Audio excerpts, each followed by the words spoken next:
My name is Ajay. My name is Ajay, and I'm one of the pediatric intensivists with additional training in respiratory medicine. It's one of my favorite, topics.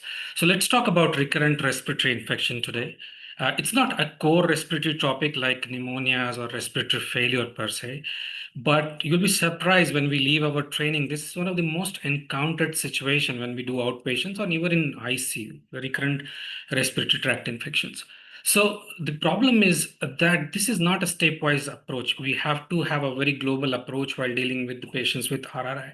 And there are no given directives such as we get when what we do in children's with respiratory failure, 1, 2, 3. So I'm hoping I add my bit to this topic, and I do recognize that the audience is a mix, as I was told, with pediatric trainees and pediatricians. So do remember that this is a data depleted discussion, and it's not backed by data. The very reason why it is not backed by data is because there is no much data on this particular topic. So at the outset, let me set the expectations because they are very important. This interaction is more of an overview and to sensitize everyone, including me, because I keep training myself what to look for, what to look for. And I will not be touching the announces individually, which is impossible. And lengthier it gets, the retention is very less. So there are a couple of things we must understand to have a clear diagnostic approach to recurrent infections, whether it is respiratory or non-respiratory. When we deal with recurrent respiratory infections in children, one of the key challenges is that the pattern of pathogens is never static. Every few years, we see cycles where certain bacteria and viruses becomes more prominent, sometimes causing more aggressive disease than usual. Not only we see the organisms cycling off with each other. Say, for example, last year I've seen a lot of mycoplasmas causing pleural effusion. The previous year it was different. Post-COVID, we have seen a lot of RSV cases throughout the year. So it keeps on changing. We do see this variation also in total number of cases. For example, post-COVID, the year following when the restrictions were lifted were extensively busy for the wards as well as the ICUs for respiratory infections. And to add to these, there are seasonal variations in not in India, globally, play a big role. Like we see in winter, may be very different from what we see in monsoon or in the summer. At the center of all these things is immune learning of the host, an antigenic shift and drifts. And I think Fresher knows more on these things than me. But COVID-19 infections gave us a good revision of all antigenic shift and drift the following year. We experienced a surge of RRI. Majority of them were benign. So the way we diagnose, treat recurrent infections, and especially how we counsel families depends heavily on knowing what is circulating right now.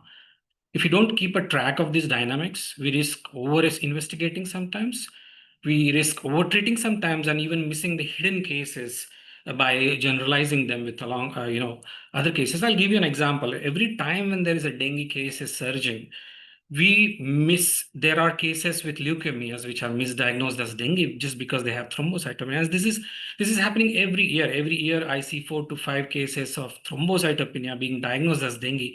It's because the error of generalizing the diseases. To set a context, let me give you some example. Leukemia, DK, especially in respiratory seasons, because they have this, they are breathing fast because of their metabolic acidosis. So these are the actual nuances. These are the practical things which we need to learn when we are dealing with the cases of RRI as well. So understanding this variation is imperative and directly impacts your and mine day-to-day decision. It helps avoid unnecessary admissions and ensures that the children are truly, they need triaging and they're properly triaged for evaluation as well as the management. So coming to next, uh, so knowing the seasonal patterns are very important. For example, most of the predominant flu cases in rainy seasons are from influenza. RSV peaks mainly in rainy and then early winter, and then again it has a small peak in December. The December and January, New Year. There is a human metapneumonia, which is third or fourth most common cause, which is winter in winter through spring. And there are a lot of respiratory infections throughout. But this pattern keeps on changing. Say, for example, the RSV. There was a study from Pune which was a very small study, which showed that how the trend of RSV post-COVID have changed a lot. We've seen RSV throughout the year in the immediate year after the COVID. So this is all because of these shifts and drift, and we must have a knowledge when we are dealing with such patients. So the second important thing while understanding this topic, just to to form the blocks to build the story of RRI. The second important block is understanding that RRI is not a singular term; it is a spectrum, especially in outpatient context. In ICUs, it is very easy. You always have these ARDS patients, extremely sick respiratory failure patients. But we have different spectrum when we deal with these patients in our outpatients. There will be anxious parents, nothing doing, patient is cool, you are cool, everything is all right, and doesn't fit in your definition of recurrent infections. So they come and they ask a lot of questions. The second is the typical recurrent infections, respiratory infections, 6 to 8 years, 8 episodes per year, especially in preschoolers. And I remember when I was in UK coming back, my child coming back every second weekend with cough and cold, and even doctors are worried if they happen repeatedly. But do your maths. You imagine 6 to 8 episodes in a year means the child falling sick every sixth week. And if you count, do the math, they are sicker for as long as 3 to 4 months in a year in early years. Although the sickness is very small, it's unworrisome. So this is the price they pay for the immune memory or immune building, and it's necessary. Some of these patients become really unlucky. They have more than 8 to 10 episodes, but they're still stable children's growing well. And these are just unlucky one who got relatively more exposed to crowds than others. They may have school-going elder siblings, which come back with respiratory infections, maybe exposure to tobacco at home, allergies, and simple enlarged adenoids may even increase this number from 8 to 10.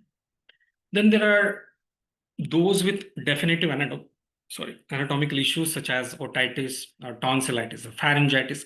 They come with a typical complaint every time that, this child with pharyngitis, repeatedly coming with pharyngitis.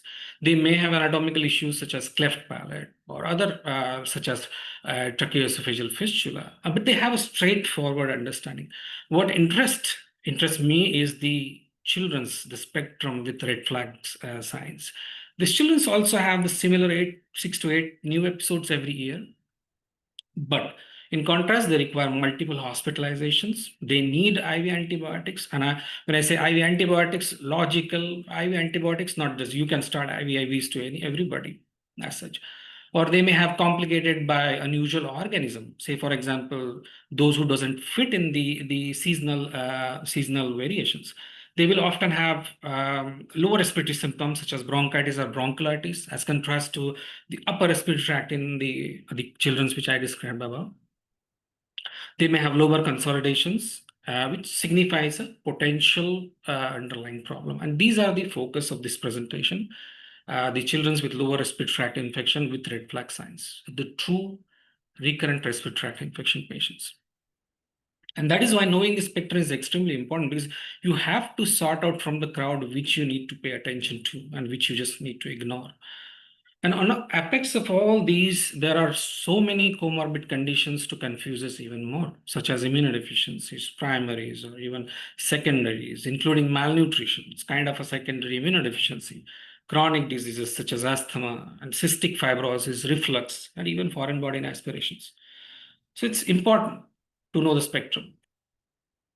Now, when we discuss these two questions, these two concepts, why we discuss these two concepts even before defining the recurrence, because I have not so far come to what exactly recurrence means, is to form a structured framework to ask right questions. And asking right questions in outpatient is very important.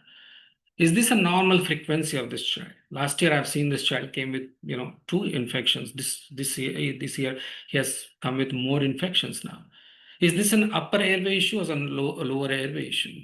Is he persistently coming back with lower respiratory infection, or it is a mixed platter for everything? The later is a red flag. Is this child thriving between illness? This simple question is one of the most powerful differentiators on the spectrum. So you need to ask question. For example, if you isolate a pseudomonas on PCR or culture in a season where rhino is supposed to happen, like in spring, this is unusual. This is not the usual trajectory. This is not the usual illness which you expect, which should flag a sign. This child may have a mild infection, but isolation of pseudomonas points to something else. So this is important. Without the map, we might waste time, resource, and worse, we can miss important cases. So what happens when we don't ask questions? I don't know whether this CT is visible properly. But I want to share two stories with you here. On the sidelines, no one is perfect, and I keep on learning things. And these are the some of the films which are shared by my senior colleagues, senior junior colleagues. So the aim is to learn and bring down the errors of identifying cases. This is a CT shared by one of my seniors in PICU. It belongs to a young 1.5-year-old. She's experiencing recurrent episodes of respiratory infections accompanied by cough, mild respiratory distress, mild to moderate. Twice she had short ward-based stay before she was admitted twice in the same year. This was, I think, 2 years after COVID.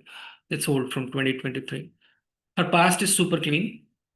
And at present, she's relatively sicker and requires HFNC requiring almost 50%. So parents are really panicking. The little, she had 3 episodes already, bronchiolitis like, and most recent one is necessitizing escalation. So parents are educated, very anxious. They're asking questions. So CT was done, which is it's a story at many places and at many instances. So unfortunately, CT was done. Well, all you can see in this CT is a mild dilated airways, especially the basal areas of the lower lobes. You can see, especially some subpleural areas. I don't know if I can, this areas, the subpleural areas here, they have a little bit of air trapping here, a little bit of air trapping. Then there are GGOs in some of the areas, like here. Here is the GGO. Ground glass opacity. So all this basic CT shows, axial CT shows is basically a case of a small airway radiologically, and in our language we simply call it as bronchiolitis. The age fits. And this child typically had a increased platelet count, which gives us even the organism. RSV usually causes thrombocytosis during the illnesses. So mild dilated airways, subpleural areas of air trapping, some intralobular septal thickening, suggestive of interstitial edema that happens in bronchiolitis. So this is just one unlucky child who had a sibling going to school. And in seasonal context, it is very clear when it happened, it was a season of RSV, the time when RSV peaks. And there are multiple pointers here, but this child has to undergo massive radiation dose. CT chest and abdomen has the largest radiation amongst all the CTs. So, all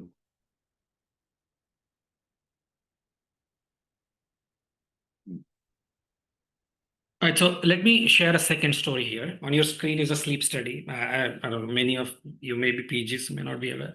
This is a sleep study of 3-year-old when I was in my training in UK. He had multiple GP visits for recurrent infections, never needed admissions. Parents are super cool. That is very usual in West. They don't care. They do care. They are not much worried even when someone is ventilated. So in maybe the knowledge gap is more here. So in view of recurrent infections, he was referred to ENT. He discovers enlarged adenoids and decides for adenoidectomy in view of recurrent infections, which is fair. In gauche on post-op 2, there was a minimal oxygen requirement, so surgeon continued the same. On day 3, day 4 also, this child continued to need an oxygen supplementation for maintaining saturations above 92. And he asked the real question there, why does this child needs an oxygen? Asking the question is extremely important, not to the patients. To the patients while taking his history is imperative, but to ourselves when the things don't fit into what we expect. So you ask the question, why is he requiring oxygen post-operatively? And that's the crux, the right question, and this child got investigated. So the baseline saturations were 95%. Adenoid cannot do that. Surgery cannot do that. So we thought maybe an LRT here.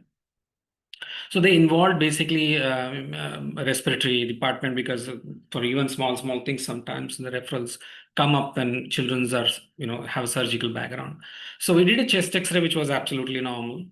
We also sent an NP, nasopharyngeal aspirate for PCR, which was maybe thinking some bug is there, but it was negative. Mild post-operative fever confused us more. Maybe we thought it is infective. So normal chest X-ray, no signs of infection. Well-thriving child, non-anxious parent, but strikingly low baseline saturations with a happy, healthy child. This is in an extreme contrast with an irritable child, anxious parent, but the child is doing well. You know. So we decided to do a sleep study, which gives more data about gas exchange, and this was a sleep study. So the red one is basically the oxygen saturations. This is just a snapshot from that, so I don't think you can appreciate. But the saturations on the top and the pulse is blue. So we see the significant drop in the saturation, not just frequent episodes of drop in saturation, but they were severe, dropping up to 75. And you see, the beginning of the period here is around the morning, like hours when he wakes up, and this is throughout the day. And these are the area, the desaturations where this child was fed. So we always time this with the feeding practices and other stuff, which are significant to know. So significant drop in saturations as well as associated bradycardia. You can see that the drop in the pulse at, which is shown by blue color, is also dropping along with those desaturations. So one thing was sure that this child has something which is more parenchymal because saturations were dropping. So CT was done. I tried to search a CT of this patient, but unfortunately, I couldn't find it. The CT showed a interstitial pattern of disease with aspirations in the right, middle, and lower lobe. When I say interstitial pattern, doesn't mean interstitial disease, just means that interstitial architecture on the CT thorax is altered. So maybe it is an interstitial disease, lung disease, native lung disease, or an aspiration, or a suppurative disease, or whatnot. So lower lobes especially were involved, which of the apical lower segments of this patient. Um, so we thought of reflux, small child feeding. So we did an impedance study, but it was nada. Nothing was there. Child was still sitting happily, requiring a bit of oxygen. It's just 0.5 liters to 1 liter of oxygen was required for saturating. So to find what is happening to this, we we we done VFSS. VFSS is a video fluoroscopic solo studies. It is done everywhere now. So let me play the video. Nitin, is the video playing right now? Can you hear me? Nitin, can you hear me?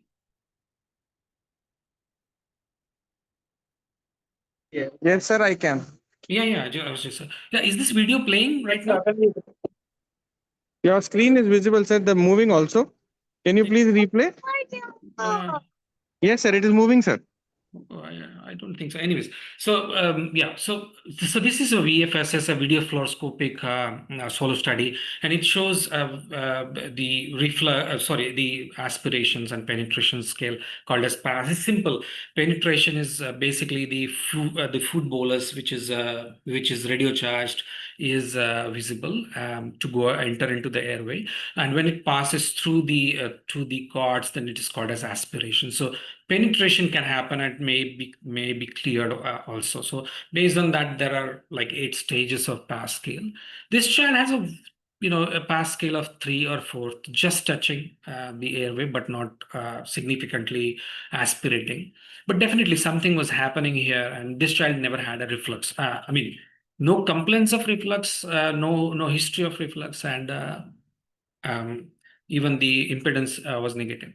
So ENT was involved for a broncholaryngoscopy called as MLB, and he didn't find anything in the beginning. But later, when he probed with a glass slide, he found a small submucous laryngeal cleft. This is completely invisible cleft because it is covered by the mucosa or the muscles. And it's like the lower part of the cricoid cartilage, which is fused, and it if I have to explain it simply, it is like a zip which is which is closed from the top but open at the bottom. So a small area in the bottom doesn't closes, and it leaves a gap at the laryngeal inlet through which these children aspirate. So a simple thing which was done for this child was thickening of feet, because it doesn't need a surgical correction, it cannot be corrected also. And the simplest thing which was done for this child was the feeds were thickened. But he was thoroughly investigated, and he suffered from an interstitial lung disease. He had architectural changes which are not going to change. Over a period of 4 months, I think his oxygen requirement dropped after his feeds were thickened, and he received bit of support from the local pediatricians on airway toileting and all that stuff. But not many of them are lucky. If this case would have been diagnosed at the age of, say, 6 years, 8 years, maybe the oxygen requirement stayed forever. So the simplest thing was to ask the right question: why is this child desaturating when he's not supposed to desaturate? So these are two extreme cases: one with ordinary who got subjected to radiation, and another who actually needed investigation much earlier but didn't. So, having said that, we need to choose our cases very wisely. Now that we have described two concepts of seasonal variation and large spectrum of recurrent infections as a building block, let's see what recurrence actually means. So if a child has a 6 or more annual episodes of upper respiratory tract infection, or more than 3 episodes of bronchitis, bronchiolitis, pneumonia, they come in category of what we are discussing above. If they have even 2 or more radiologically documented pneumonias, they should be taken as recurrence of respiratory infection. But again, two things here is: to label recurrent pneumonia, you need to have a proper consolidation on chest X-ray, not just infiltrates. The infiltrates can be anything, you know. A simple viral disease, even small airway disease can have an infiltrate. So you need to have a solid chest X-ray with 2 episodes, and you need to have a radiological clearance in between. So if you don't have a radiological clearance, you cannot call it recurrent pneumonias, because the whole concept and the differentials and the treatment changes with this regard. And the worst part is we don't have a number or consensus on how many episodes of respiratory infections are too many. So you'll see different guidelines. You know, somebody can just say, oh, it's 3 episodes. Somebody will say 4 episodes. So these are mere numbers. And therefore, why I didn't include this slide before, and why those two building blocks are necessary before interpreting the definition, is very important. You must understand that a normal child can have 8 to 10 episodes in the year, and it's not even a true recurrent upper respiratory infection. It's just an unlucky child. The lack of consistent criteria makes the understanding very difficult, and this is even more true for those with upper respiratory. There is no definition at all. So I want to share another story. This is a 5-year-old referred for a local pediatrician with recurrent lower respiratory tract infection, which he said.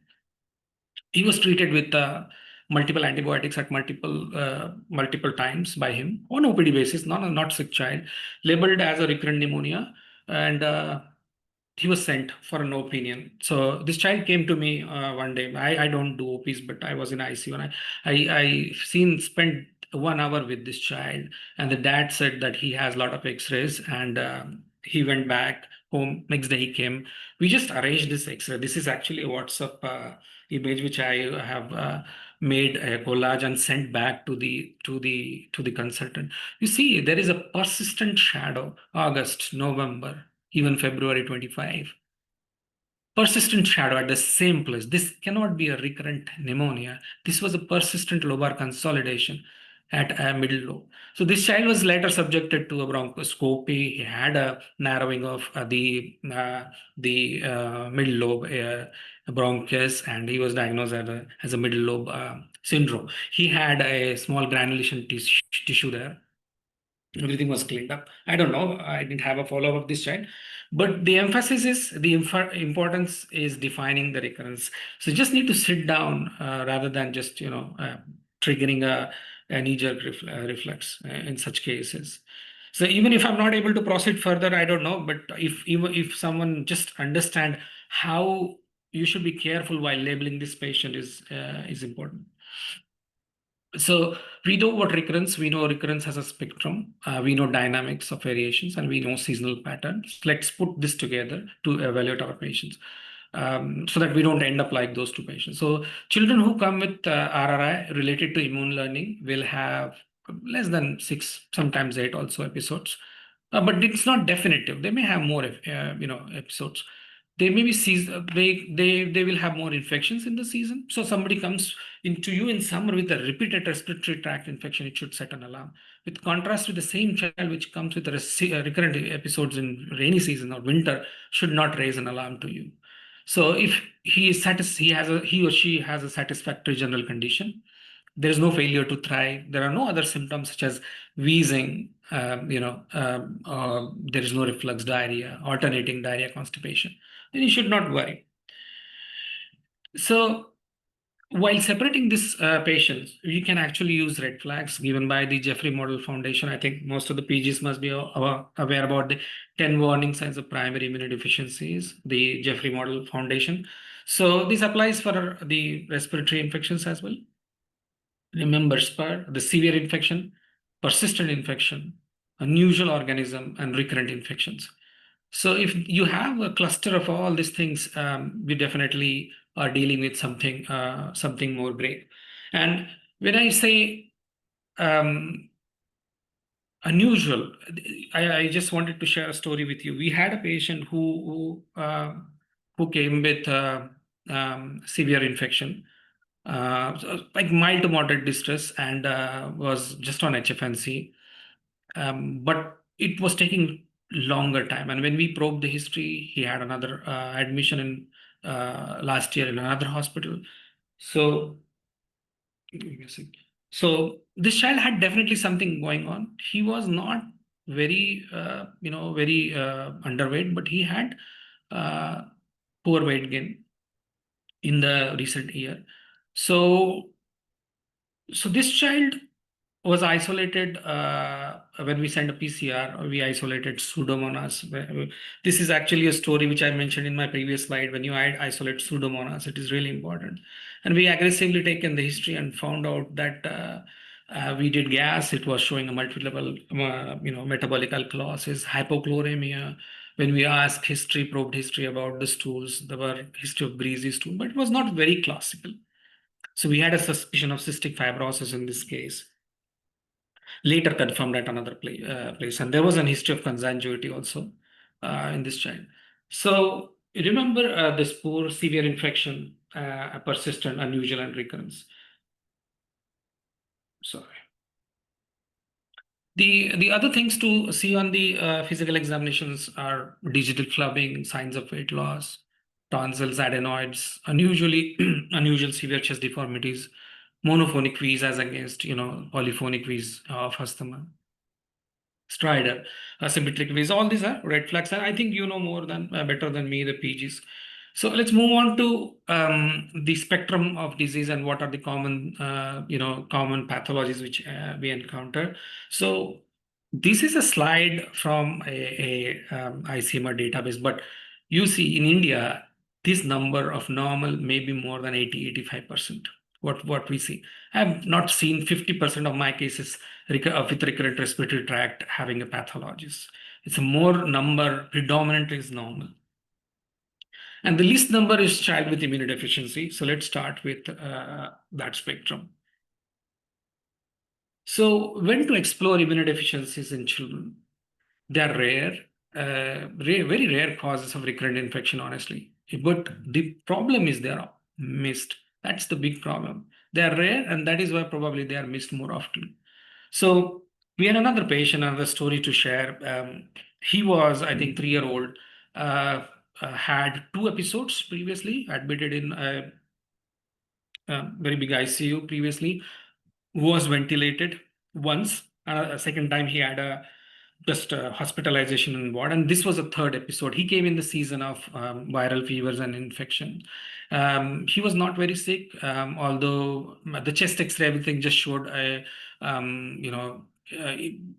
infiltrates on both sides, just like viral pneumonia. So he stayed on HFNC, but there was something off about this child. He was not recovering. He was not following the same trajectory. We expect the respiratory infections to get better after some time.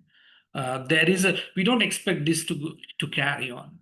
We expect them to get better over time. The oxygen requirement on HFNC must reduce within 24 to 48 hours, which we are dealing with simple infections. But this child was not getting better. He was stuck there. He was not getting even sick. So he previously a CT was done for this child, which was during infection, which was just showing areas of ground glass opacities and nothing very interesting. So when we did a blood investigation, it was absolutely normal, but there was a history of second degree consanguinity. So just out of interest, we convinced parents. The center where I worked previously in Hyderabad, we had tough time convincing people for getting investigation. So that's another story. But somehow I convinced them for getting immunoglobulin levels, and boom, there was IG levels of more than 3,000. It was a hyper IgE syndrome. Later, we referred it to immunologist also, and flow cyto was also done. And this child had been treated for recurrent infections from last 2 years. So it's not about how big institution you worked in. It's basically, are you asking the right question? The simplest question in this child that it was that this is not a usual trajectory of a patient. This is not usually how the healthy patients with recurrent respiratory tract infection behaves. And there was no weight loss. There was nothing. So remember, although there are pointers, there may be cases with no pointers also. Just one handle you have to pick up and work your way around. So pointers could be when patients treat to present repeatedly more severe respiratory infections, lobar consolidations, taking longer time to resolve, other infections such as skin abscesses, UTIs, and all those things may just right. So on your screen are the specific red flag signs. So you can just see them. 2 episodes of invasive bacterial infection, hospitalization, need for IV antibiotic, an opportunistic infection, as I mentioned in previous cases, where Pseudomonas was isolated, later diagnosed as cystic fibrosis. Low viral bacteria such as Serratias, we are finding them. There must be some problem to have these infections. Persistent or recurrent candidiasis in some other places, deep-seated abscesses, and if these children get imaging maybe signs of bronchiectasis or long-standing suppurative lung disease, there may be a family history of primary immunodeficiencies, and there may be history of unexplained infant deaths. So this is a theoretical list, an exhaustive list, but all what I wanted to emphasize is just keep a watch on these things. Don't miss out these things. Right. So the panic screen is a simple mnemonic, to screen the patients with immunodeficiencies. It is basically a practical and necessary initial checks for immune deficiency, again given by the same organization which I mentioned before. Complete blood count with differentials. Look for leukopenia, neutrophilia, antibody panels such as IgG, IgA, IgM, Ig, and IgG subclasses also are important. You can do specific antibiotic tests like pneumococcal serotypes. NBT you can do, and flow cytometry depending on. So it's not very difficult to explore. You don't need a hematologist or an infection immunologist to explore. These are the simplest, first screen. There are no more high-level investigations. They are very basic, and we can do it, and we can form a differential and then refer to someone who deals with them. So when we do all these things, when we give higher antibiotics such as meropenem or vancomycin, we don't hesitate, we don't blink. But while sending a simple NBT, we think that this is a costly test, but the actual expenditure is very less when you try to explore the things rather than unnecessarily carpet bombing the patients with antibiotic and viral panels. On that note, PCR is one of the tests which is sent left and right nowadays. I want to tell you a story of one more patient when I was in training in child trust. So we had a patient with bronchiolitis, HFNC first, escalated to an IV, escalated to ventilator. He was not getting better. Viral panel was just simple, I think, flu virus or something. But he was not getting better and he was getting sicker. He became shocky, eventually came up. This was very unusual for a child. This was first infection. This is a healthy child gaining weight properly. So we thought of doing an immunodeficiency panel, but someone has come up with the idea, let's just investigate for an acquired immunodeficiency. And he was positive for HIV. So we do not hesitate send PCR, but we do hesitate for such things because they have a social dilemma. Parents won't tell you even when they know. Most of them are not aware they have the infection, but many of them may not be aware at all. So getting a simple HIV is much cost effective than getting a panel before. And if you see, there is an AIMS data on the immunodeficiencies in India in children's, and basically the acquired immunodeficiencies win the race against the congenital one. So it's an easy peasy thing to do, right? So I spoke about PCR. Nitin, do we have time? Like, can you hear me?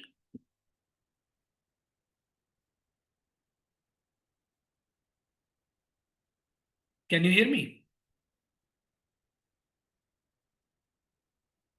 Right. Can someone just respond if they can hear me? Yes, sir. Yeah, right. Okay, so I was just talking about the PCR, and I wanted to share another story about the PCR. So this is 1.5 year old. His name was Mokshit, I remember, and he initially had a croup-like illness. He had no previous infections, so no respiratory infections. Everything was fine, and he was just on HFNC. He was referred by a pediatrician to another pediatrician and came to PICU out of anxiety issues of parents, but not a very sick patient. But he was not getting better. There were no answers why he's not getting better. But later he developed this kind of extensive lobar consolidation, but he never felt a need of moving escalation to NIV or even ventilation. The problem here was the parents. They were not agreeing with the X-ray findings, and the child was stuck. So they were asking a lot of questions. So whenever you cannot explain things, I think it's better to send the PCR. It's just the I'm building the when I do PCR. So this is not about the decision to ventilate. This was about giving answers to the patients why I cannot escalate the antibiotic of this child, because they were coming to and fro from different doctors and asking me to escalate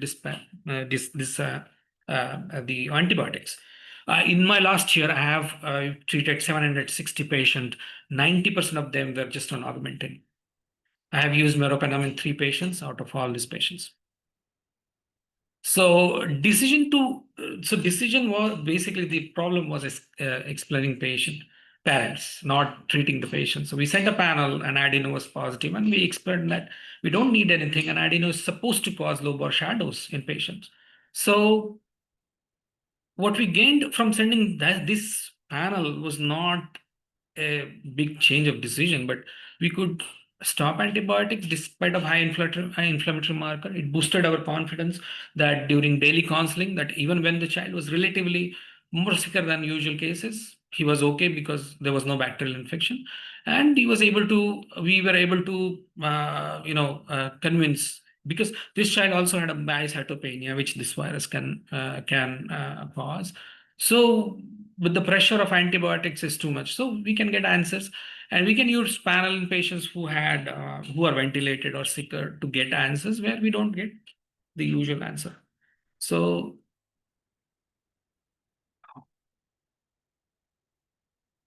I've been lucky that I was able to see chronic suppurative lung diseases such as CF or other interstitial lung disease, both from the perspective of pediatric intensivist and respiratory trainee.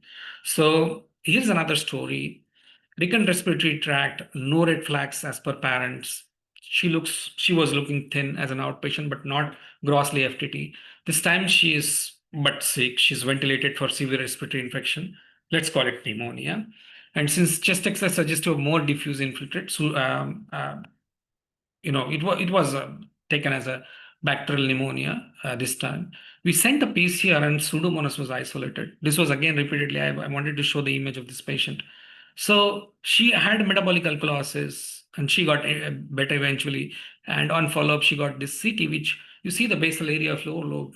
They have dilated, dilated bronchitis to the tune of calling them as a bronchiectasis. This was a cystic fibrosis. So in UK, CF is diagnosed in and around birth. Respiratory services are divided in CF and non-CF cases. It comes for planned follow-up, get their reviews done every 3 months, compulsory. They get review cultures every time they come after 3 months. And they also get oral or IV antibiotic every time, every 3 months, whether they have fevers or infection or not. They get antibiotics based on the microbiology of the bowel. So pulmonary functions are followed up. Majority of patients are diagnosed before 2 years. Now, CF is rare in India, isn't it? Very rare, we think. That's why no one wants to find out. And also, we think that the test for CF are very, especially when we are dealing in OP. Only some centers do the specific tests. It's not like that. If you see the studies, the prevalence in India is 1 in 40,000. Very rare disease. But you'll be surprised to see this number to reduce to 1 in 10,000 in an Indian overseas population. The studies overseas done both in Australia and UK shows that the Indian origin population, the children's with positive CF are 1 in 10,000. That means it's just that we are not studying it enough. We don't have a robust data, and it is not that rare. It is far more common than what we think. And the problem is not all cases of CF will have that specific bookish feature of failure to thrive, classically defined stools. Nothing. You can just have a child presenting to you at the age of 3 years with just recurrent respiratory infections and nothing. Right. So when we see a child with recurrent respiratory infection, it's worth asking questions targeted to cystic fibrosis. Please ask whether kid passes bulky grass, stool, foul-smelling stools, which floats in water, difficult to flush. Explain them what does the stool in CF means. They may not be aware, and how many times we go back and see our stools of our kids, our own kids. So explain them what they are supposed to answer. Look for associated symptoms such as poor weight gain, abdominal distension, failure to thrive, vitamin deficiencies.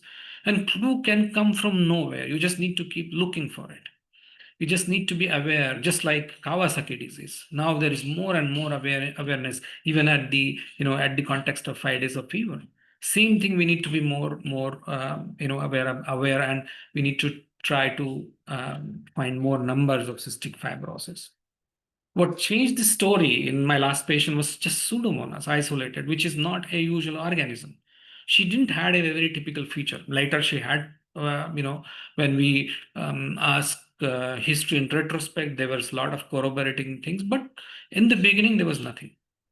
So please remember this thing. The diagnosis of CF should be suspected, particularly if the child has chronic infection with typical CF-associated organism, such as Pseudomonas. In most cases, diagnosis of CF can be properly, easily performed by sweat test.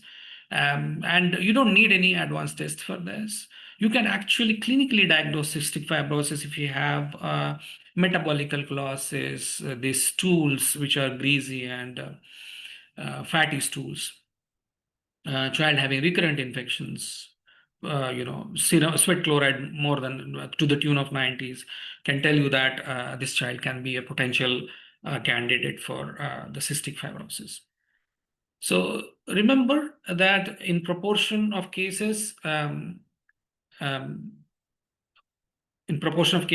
the diagnosis will become more clear, most of the cases, but there may be some children which may give upfront diagnosis and later may be diagnosed.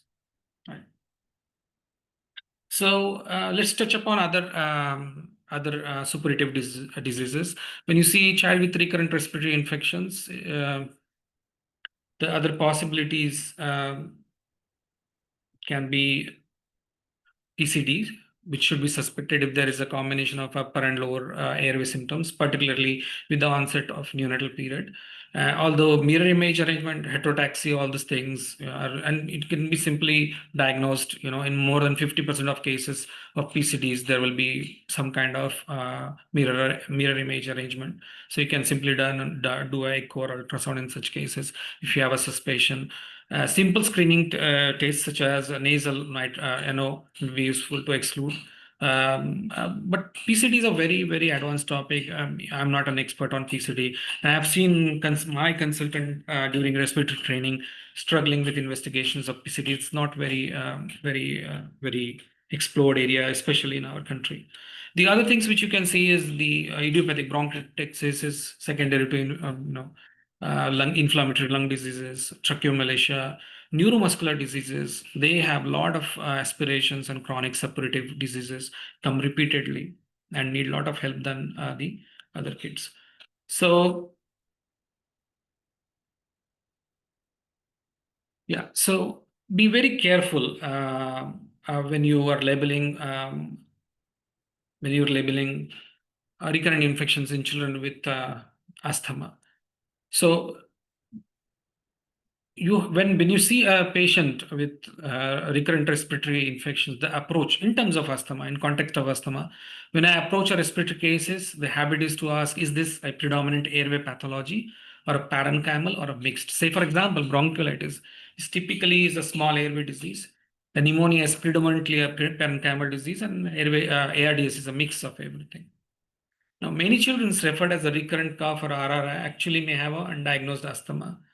The close history will reveal that most, but not all, have nighttime coughs, symptoms triggered by viral infections, will have wheeze, and will get better with the bronchodilator. There is often, but not always, personal or a family history of atopy, and pay attention to the wheeze, which is more polyphasic than a fixed monophasic wheeze, what we see in patients with foreign body or an external obstruction from lymph node. Most of the time, the kids with asthma exacerbation also come to OPDs during the season when viral infections are common. And that is a bigger problem. So these cases are mixed up with the usual common cases of the recurrent respiratory infections, seasonal infections. The bronchoconstriction might be triggered by the viral infections, but remember, the predominant pathology here is a bronchoconstriction. You cannot treat asthma without giving steroids. So even if it is a infected case, an infected, a viral pneumonia, in such cases, they will have an exacerbated bronchoconstriction, which needs some kind of steroid. So remember, key concept in asthma is, which is central to all, is a reversible documented response to the dilator. The flip side is that the another angle is many respiratory infections do present with wheeze, so they are misdiagnosed as asthma. This is a very extensive topic. Asthma is absolutely, you just need to dig deep in the topic. But just to give you a overview, the wheeze, which classically describes asthma as a polyphonic wheeze. Okay, so and it's very unfair to say that I'm able to hear every time, and I'm that classical like 80s consultant with who can say polyphonic and monophonic. I'm not. What I simply looking for is a single sound of a monophonic wheeze with no other disturbances. In polyphonic wheeze, there's just a mess. Okay, multiple sounds, some like wheeze, some unlike wheeze. So I call that as a I simplified it for myself. For example, bronchiolitis can have repeated episodes of infections.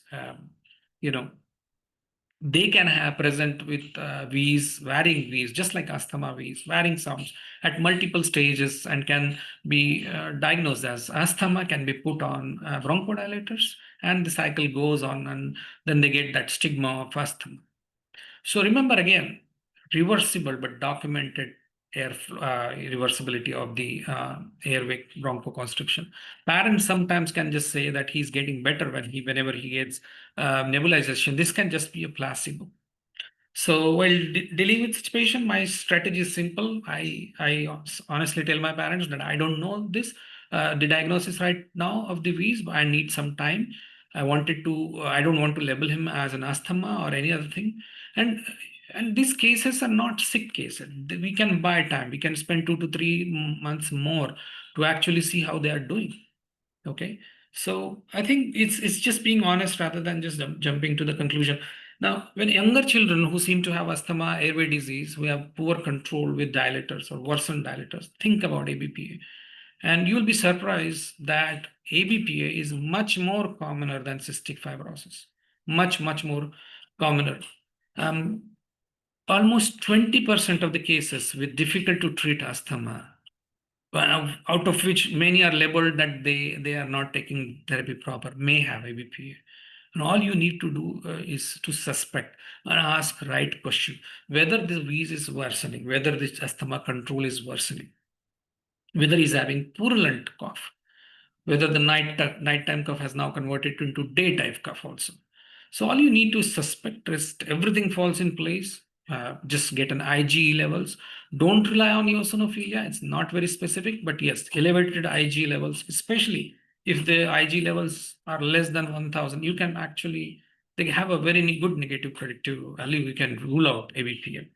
You can do galactomannan. You can do specific IgE for A Aspergillus fumigatus. So remember ABPM.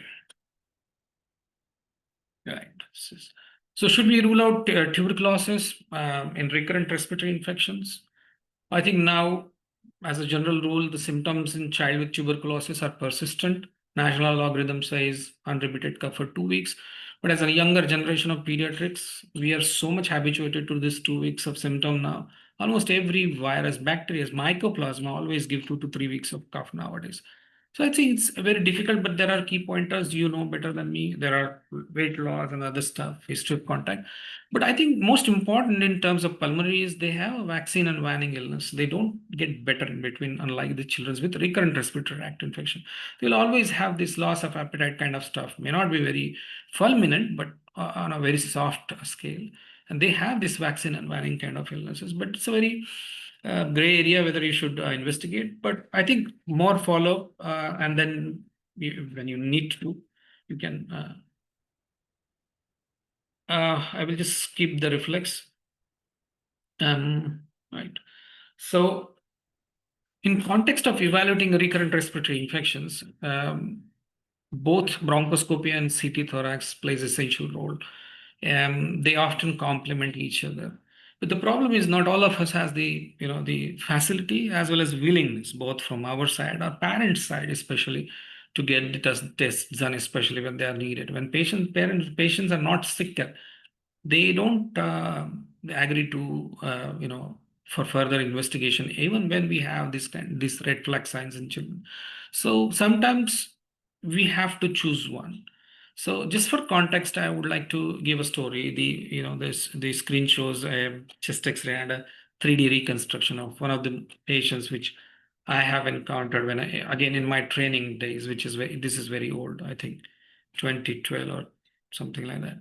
So this girl came with a history of previous respiratory infections spread across 3 years, 4 years.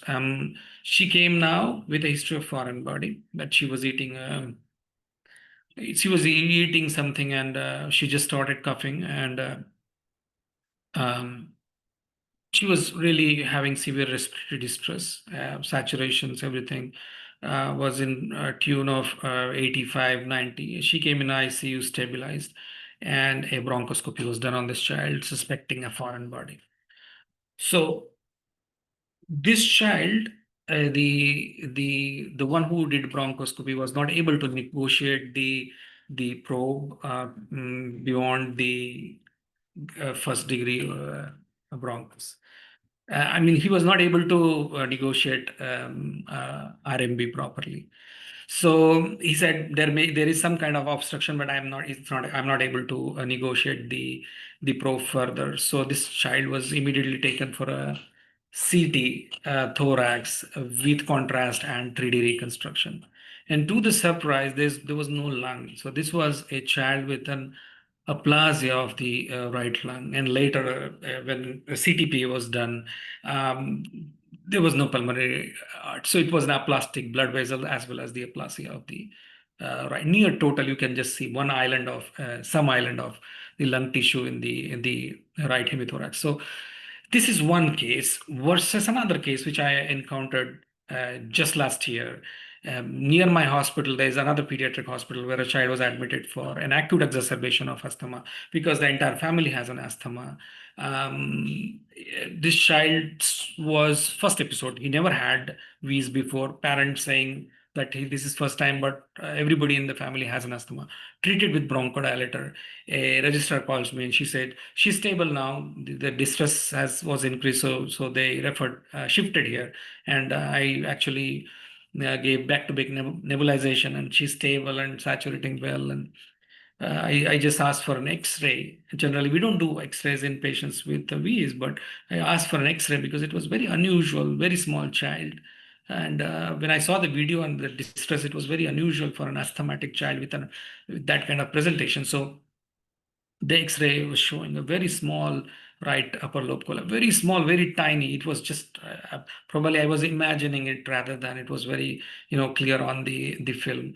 And we asked about the history of whether there is a possibility of foreign body, and the mother said no. But 2 days back, he was he was playing with the grams, which we kept outside for drying out. And I said, okay, let's do a scopy. But the most important thing in this case was explaining parents why did we do scopy, because they did not come for removal of foreign body, neither with a history of foreign body. They agree or they don't agree. Foreign body and scopy in these children is a life-saving essential tool, and you cannot avoid just because they agree or disagree with it. It's not like CT thorax; it has to be done, right? So somehow they agreed, and scopy was done in the night at around 7-8 o'clock, and we retrieved a betel nut from the airway. So there was no gram, there was no asthma, it was just a betel nut causing the wheeze. So two different stories, one falsely supposed as a foreign body, another true foreign body considered as asthma. There's a lot of play going on in patients with respiratory infections, and you need to be very conscious because some of these patients never return back from their physiology, such as foreign body. So, in such cases, it's very clear cut. You have a airway issue. You are there is a history of foreign body. You do bronchoscopy, but most of the cases are not as simple. So, when to do the CT in patients with in context with recurrent respiratory infections, and when to do scopy. So you prioritize CT when your primary suspicion is a structural or a parenchymal problem. Ask this question. So always when I deal with respiratory cases, always ask whether this is a primary lung problem or it's a cardiac problem. We say distress can happen both. The second question you should ask is it parenchymal or is it airway? If it is mixed, what is the predominant phenotype of this child? Is it a predominant airway disease? For example, in bronchiolitis, it helps me a lot to give bronchodilation in a bronchiolitis if it is a predominant airway disease, which can be assessed through symptoms. Okay. If it is a parenchymal disease, predominantly in bronchiolitis, why will I give a trial of bronchodilators? Or I will might just give one trial of bronchodilators. So ask always whether it is parenchymal or airway. If it is parenchymal, think of it as an ultimate non-invasive map of lung architecture. Get a CT done. If you are concerned about more advanced diseases such as bronchiectasis, chronic suppurative lung disease like cystic fibrosis, the PCDs, CT is best. And in context of outpatient practice, it has more distant advantages. Not only it provides a comprehensive view of lung parenchyma, but even airways are also have a reasonable accuracy. So you can actually ask the radiologist to do a 3D reconstruction by doing a contrast. And understand that for most of the parenchymal pathologies, you just need non-contrast axial films. But when you don't know anything, when you're looking for answers and you don't know what questions you should be asking, you're just beating around bush, you should do a contrast CT, which gives you a lot of ideas. So this is it's not just limited to pleural effusions or empyema, contrast-CT, but even for other things you should do. So 3D images, as you've seen, can be constructed, and choosing the right protocol for chest CT is very important. So don't rely on the radiologist to set a protocol for you. Tell them what you're looking for. Are you looking for interstitial lung disease? Are you looking for a pleural disease? Are you looking for an airway disease? Ask them. So non-contrast, as I told you, is suitable for most of the cases, but when you don't know anything, go ahead with contrast. Such as if you need a soft tissue imaging like hilum or nodes, go for contrast. You're evaluating embolies, go for CTP and as such. Right. So I'm coming to last slide. When you prioritize a flexible bronchoscopy, when you need a knowledge of airway dynamics, such as, so basically CT can give you an airway knowledge, but it cannot give you a knowledge about dynamic collapse, like what happens exactly to the airway when the children are breathing. So you need a dynamic study, you need a you need a bronchoscopy. In UK, they used to do a BNB called as bronchoscopy and bronchogram, where they will instill a radioactive a radiocharged substance while doing a bronchoscopy to see.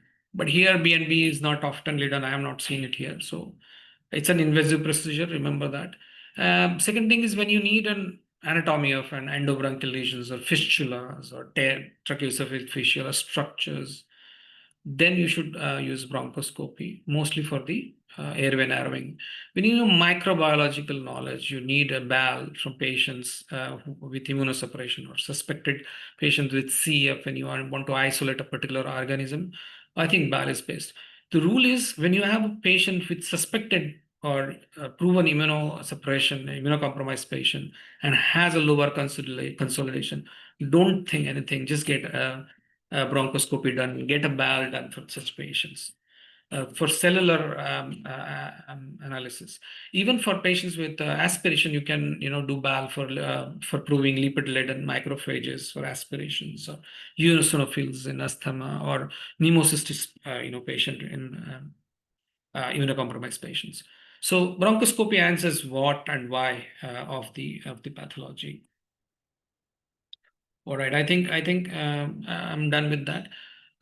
So this was just basically to sensitize everyone about the wide spectrum of recurrent respiratory infection, and you can make a lot of difference while sitting in the outpatients. Patients, there's a pile of patients with unknown bronchiectasis with the respiratory physicians, adult respiratory physicians. They don't know why these children have bronchiectasis at the age of 12 or 14 years. The answer is undiagnosed cases of cystic fibrosis in children at younger age. They end up in bronchiectasis later. They remain undiagnosed. They keep on having respiratory infections, and they end up in bronchiectasis, which is an irreversible damage and end-stage lung disease. Simple things like simple history taking or physical examinations and being more careful and not just taking it as a usual case or a seasonal case is important. And at the same time, strike a balance of not unnecessarily overdiagnosing, get a CT. See, in a non-sick patient, imaging always can wait, always. Well, I practice respiratory medicine partially. Most of my work is in ICU, but I do not do CT thorax in 90% of my patients, maybe 99%, 95% of the patients. Not for ARDS patients, not for any patients, unless I need a specific answer. So while you plan imaging, ask specific questions. What do you want it to know? At the same time, if you're identifying a children with interstitial lung disease, you need to know the pattern, whether it is an LIP, whether it is an NIP, whether it is an SNIP. You need a CT thorax. You need to identify the pattern. But all these things can wait. In emergencies, your way to go is a bronchoscopy and not CT thorax. So I think that's all from my side. Over to you, Nitin. I hope I completed in time. Yeah, overshoot. Hello? Sir, we have some questions. Right, right.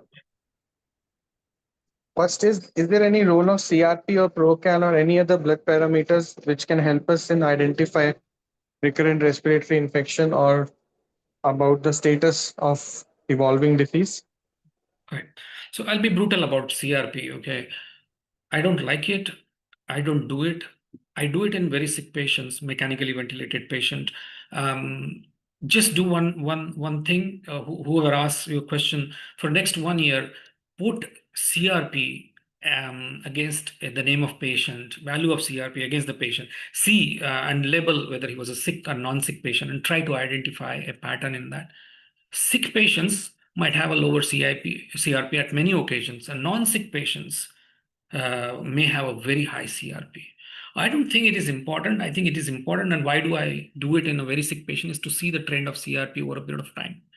For example, I'll tell you one of the respiratory cases with empyema, and this child got a VATS done. We isolated stenotropomonas, very unusual stenotropomonas, now become usual in last 2 years. So that's another story. So his CRP has gone down and then suddenly increased to 50s while procalcitonin was going down. Very unusual. CRP of 80 is falling down to 5 and then again shooting back to 50 while procalcitonin is getting better in a child with a bacterial empyema. Fevers came back, everything shot up, although the child respiratory complaints completely disappear. We diagnose it as an incomplete Kawasaki later in next 4 5 days. So I don't think CRP and Procal has a direct role, but yes, the trend is extremely maybe important in some of the patients. But if you ask for me for recurrent respiratory infection, absolutely no value. Absolutely no value. I think I hope that I answered your question. Yeah. Absolutely, sir. The second question is any choice which clinician should make between doing a repeat ultrasound lung or repeat x-ray when they are managing recurrent respiratory infection, for that matter of fact cystic fibrosis with bad pneumonia, admitted in ICU for 14 days, discharged. So should we have a baseline USG chest for? Right. Well, Yeah. so before I answer that question, okay, hold on a sec. Right. Can you see this slide? Yes, Can sir. you What see? labs Yeah, can yeah. add viral panel? Yes, sir. Yeah, right. So regarding chest X-ray, this is one of the child. I think I missed this. This is one of the child with came with no. This is a Mokshit, the child with adenovirus, and these two X-rays, which is on the other pan of the screen, are basically done at second and third month. Okay, this I was asked because this child lived in a long, I think Madinagoda or somewhere. So the treating pediatrician asked me several times, do I need to do X-ray? And I keep on trailing that decision of not doing X-ray because the child was clinically doing so well. These are the X-rays done at the end of 2 months. I think he did it 1.5 months or 2 months, and they still show the same radiological shadow. So there is no role. I think the role is only a clinical, a clinical thing that your child is getting better. I'm answering this question in terms of respiratory infection. If you're asking me recurrent respiratory infection, uh, most of the recurrent respiratory infections will not have any radiological feature on chest X-ray. You see, patients with asthma, what kind of radiological features do you expect? ABPA, what kind of features do you expect to have on the chest X-ray? Nothing, nada, right? So I think you should do imaging when you want a specific answer. You're treating a severe consolidation. It's going to take some time to heal, right? But if the child is clinically doing well, then it's okay. Yes, this was done later. There was a radiological clearance, and this is a true example of the X-ray don't help. They don't help you because they don't help in answering the questions. Which bacteria? If suppose you are having a viral infection and like they don't answer, your viral panel will answer. Or if the child is getting better, are they going to answer your question that I'm going to escalate now from HFNC to NIV or NIV to ventilation? If the suppose there is a child, no radiological shadow today, he is clinically better tomorrow, but there is a consolidation. Are you going to put him on ventilator just because he has a consolidation? No, it's a evolving pneumonia, but clinically getting better. So it's just a radiological shadow. I think so, right? The second is USG. I will do it 10 times a day if I have it. Okay. If in my ICU, if I have a child with a pleural effusion, I will do 10 times a day. I mean, I'm exaggerating, maybe at least 2 times a day because I'm doing it. But if you're asking me to get it done outside, if you're doing it with the help of radiologists, then it will incur cost and you should see clinical things. Now, if your child is getting better now, and then later on later dates, he's developing again back fever, which were not present, respiratory distress, discomfort. You should get a to get an ultrasound to do a study of the pleural spaces for pleural effusion or emphysema. Or and trust me, honestly, in last 2 years after coming back here, I have seen occasions, not always, where the ultrasound has given me more clearer ideas on how to proceed on an empyema than as compared to the CT thorax. Okay. So I could clearly see my adhesions, my way, where are they, which areas are located, and how can we approach the patient from a surgical point of view. So I think that answers your question.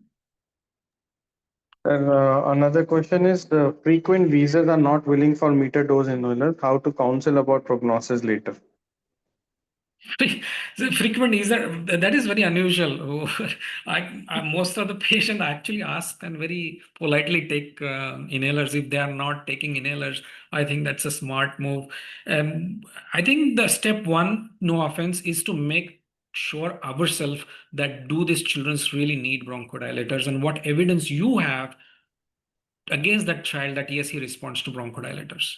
Okay. Is it just that patient says he responds to bronchodilator? But because if they say he responds, then they should be taking it.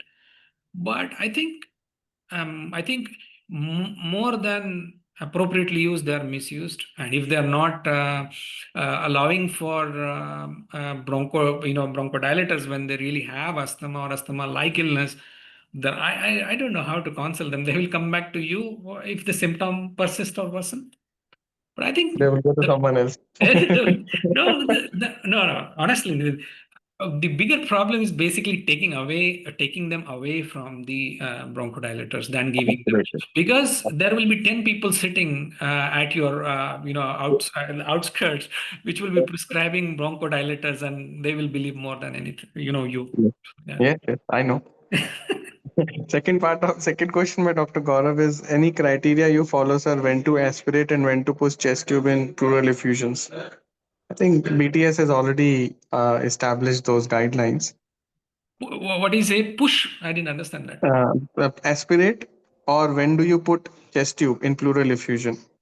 When do you put chest tube? Oh, there are clear Any, guidelines for that. yeah, yeah. Okay, so on that context, let me explain a case for you. Okay, so there is a child who comes in the evening, like 5 years old, from a very poor society, outskirts of Hyderabad, 40, 50 kilometers away. He was there in one of the hospitals for 3, 4 days, came. And he's sitting with a 700 ml of the pleural fluid, no respiratory distress. Okay, we have aspirated that fluid as much as possible, has no respiratory distress. We haven't put tube. Child was followed up for 4, 5, 6 days with ultrasound locally, not any ultrasound from outside, locally in ICU bedside. Pleural fusion decreased very drastically over 4, 5 days. We didn't put any chest tube. Okay. In contrast to a girl who was 11-year-old, had just, I think, 400 or 500 ml, very emacious, had severe respiratory distress, just had 500, 600 ml. We immediately put a chest tube. When we did ultrasound, a lot of adhesions, we took immediately. I think 9 o'clock, the child was in the OT, 6 o'clock. They usually come in the evening. If you guys are aware, in ICU, they always come in the evening. So, child was, VATS was done and she got relieved. So, it should always be why you wanted to put a chest tube, to relieve a distress, to take a sample, right? I And I think think that there are Nitin no said, yeah, there are no other questions right now. We will right, conclude this session, and if at all there will be a question, I'll share it along with you. yeah. It was a splendid, informative, elaborate, yet very interesting presentation, sir. And thank you once again for taking out time from your schedule. Thank you so And much. I'm very glad that we are getting this opportunity to learn from your vast experience. Thanks a Thank you lot, so sir. much. Thank you so much, guys. Thank you everyone for Have a good joining. day. Take care, sir. Bye bye. Happy weekend.